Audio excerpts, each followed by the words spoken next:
एक छोटे से गांव में रमेश, उसकी पत्नी सुनीता और उनका बेटा रोहित रहते थे। गांव चारों ओर खेतों और घने जंगलों से घिरा था। गांव के किनारे एक बहुत पुराना कुआं था, जिसके बारे में कहा जाता था कि रात के 12 बजे वहां एक भयानक आत्मा दिखाई देती है। कोई भी गांव वाला रात में उस कुएं के पास जाने की हिम्मत नहीं करता था। पापा, क्या सच में उस कुएं में भूत रहता है? बेटा, मैंने उसे कभी नहीं देखा, लेकिन गांव वाले कहते हैं कि वहां रात में अजीब आवाजें आती हैं। तुम दोनों उस जगह का नाम भी मत लो। शाम के बाद वहां जाना बिल्कुल मना है। लेकिन मम्मी, मुझे तो सच जानना है। लेकिन बेटा, जिज्ञासा अच्छी होती है, लेकिन कुछ जगहों से दूर रहना ही समझदारी है। उस रात रोहित को नींद नहीं आई।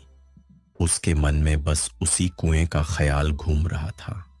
अचानक थक थक थक, दरवाजे पर किसी ने दस्तक दी। इतनी रात को कौन हो सकता है? बाहर कोई नहीं था, सिर्फ मिट्टी पर गीले पैरों के निशान बने हुए थे जो सीधे कुएं की तरफ जा रहे थे। सुनीता बोली डरते हुए। दरवाजा बंद कर दीजिए। अगली सुबह पूरे गांव में खबर फैल गई कि मोहन काका रात से गायब हैं। किसी ने उन्हें आखिरी बार कहाँ देखा था? मैंने उन्हें कुएं के पास देखा था। मैंने रात को किसी के रोने की आवाज सुनी थी। हमें मिलकर उन्हें ढूंढना होगा। रमेश, रोहित और कुछ गांव वाले कुएं की ओर चल पड़े। जैसे ही वे वहां पहुंचे, अचानक ठंडी हवा चलने लगी। पेड़ अपने आप हिलने लगे। कुएं के अंदर से किसी औरत की धीमी आवाज आई, मुझे बचाओ। पापा, आपने सुना? हाँ, लेकिन सब लोग सावधान रहो। तभी पीछे से जोर की हंसी गूंजी। हाँ हाँ हाँ हाँ। सब डरकर पीछे मुड़े, लेकिन वहां कोई नहीं था।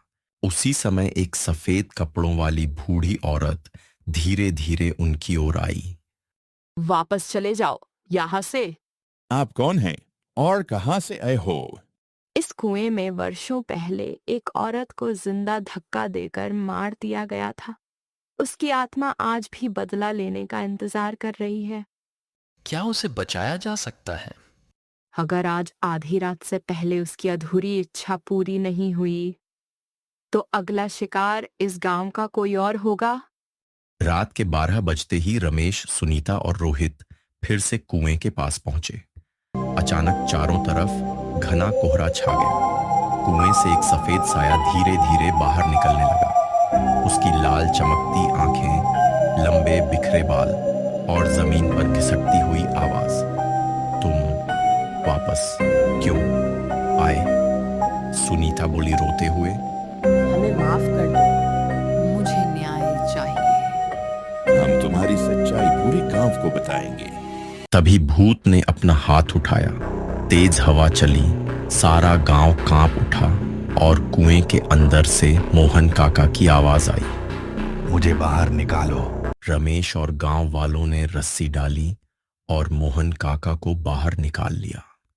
जैसे ही सच सबके सामने आया, उस आत्मा के चेहरे पर पहली बार शांति दिखाई दी।